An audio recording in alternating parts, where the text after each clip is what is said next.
எங்க குடும்பத்தில் பிரச்சனை இல்லை என்றால் கோவில்களில் அர்ச்சனை இல்லை அப்படின்ட்டு சொல்லுவாங்க.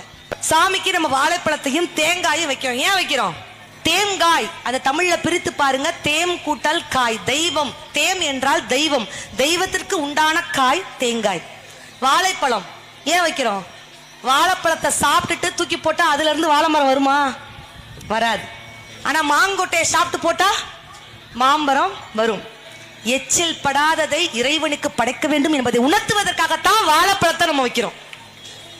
மீண்டும் பிறவாமை வேண்டும் என்பதை உணர்த்துவதற்காகத்தான் வாழைப்பழத்தையும் நம்ம தேங்காயும் வைக்கிறோம்.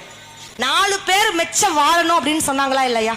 எல்லாரும் பெரியவங்க அந்த காலத்துல இருந்து நீங்க எல்லாம் சொல்லியிருப்பாங்க, டேய் நல்லா படிக்கணும்டா, 4 பேர் மெச்ச வாழணும்.